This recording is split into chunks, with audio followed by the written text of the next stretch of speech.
Guys, Indonesia lagi rame banget soal deflasi. Jadi Indonesia ini mengalami deflasi selama 5 bulan berturut-turut mulai dari bulan Mei, Juni, Juli, Agustus, dan September. Jadi sebenarnya apa sih deflasi itu? Mari kita bahas. Jadi gampangnya gini guys, deflasi ini yaitu lawan inflasi. Jadi kalau teman-teman sudah paham betul apa inflasi, harusnya sudah ada gambaran juga apa itu deflasi. Tapi saya review ulang aja apa itu inflasi dan apa itu deflasi. Nah, inflasi ini gampangnya itu seperti ini.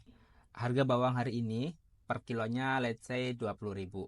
Nah, setiap tahun kan harga suatu barang itu cenderung naik ya. Tahun depan bisa jadi harga bawang yang sekarang 10.000 ini bisa naik jadi 11.000 atau 12.000. Nah, itu namanya inflasi ya. Nah, kalau deflasi malah sebaliknya. Kalau harga bawang hari ini 20.000, nah tahun depan malah turun jadi 9.000 atau bahkan 8.000. Nah, itu namanya deflasi secara teoretikalnya ya, secara prakteknya maaf. Secara teorinya yaitu deflasi ketika nilai barang itu tuh semakin murah sedangkan nilai dari uang itu semakin mahal atau semakin tinggi gitu nilainya. Bagusan mana inflasi atau deflasi? Kalau dalam jangka panjang bagusan inflasi karena artinya menandakan negara itu bertumbuh atau daya beli masyarakatnya itu naik.